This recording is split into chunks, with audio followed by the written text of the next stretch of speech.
And we're back again talking about probability distributions. And as promised, today we're going to talk about finding probabilities.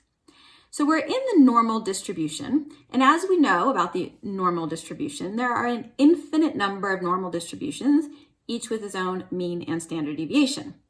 And that's too many. So we use the standard normal distribution with a mean of 0 and a standard deviation of 1.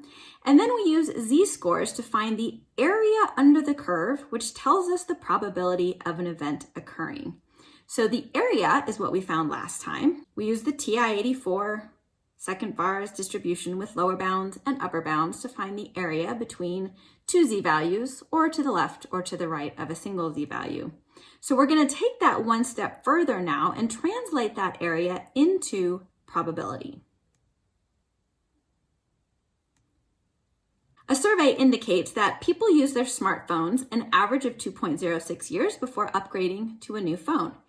The standard deviation is 0.25 years. A smartphone owner is selected at random. Find the probability that he or she will use it for fewer than 1.9 years before upgrading. Assume the variable x is normally distributed. So the first thing you always do is graph what you know, meaning the mean, on the normal curve. So our mean is 2.06 years.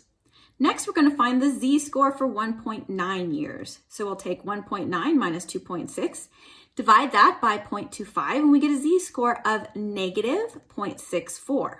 Now we're going to plot that on the normal curve and shade our region of interest. In this case, we wanted to find somebody that would use it for fewer than 1.9 years before upgrading. So we're interested in the area under the curve to the left of that z-score. Now we can use your graphing calculator to find the probability.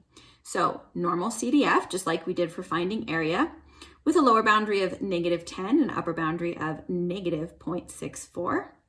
And you find that the area under the curve is 0.2611. That translates directly into probability. There's a 26.1% chance that the person that you select will use their phone for fewer than 1.9 years before upgrading. Let's try another one. According to the Time Use Institute, the average grocery shopping trip takes 41 minutes with a standard deviation of 11 minutes in the store. The length of time spent is normally distributed and is represented by the variable x.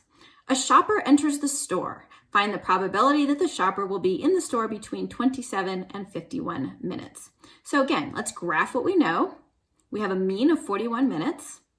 Then we'll find the z-scores for 27 and 51 minutes. So we get z-scores of negative 1.27 and 0.909. We'll plot those on our curve. And we'll shade what we're interested in. And this time we were interested in between 27 and 51 minutes. Then we can grab the graphing calculator, plug in a lower bound of negative 1.27 and an upper bound of 0.909, hit enter, and we've got a probability of 0.716 or 72%. Let's take this one step further. If 250 shoppers enter the store, how many shoppers would you expect to be in the store for between 27 and 51 minutes? Well, we just found the probability of a shopper between 27 and 51 minutes is 0.716.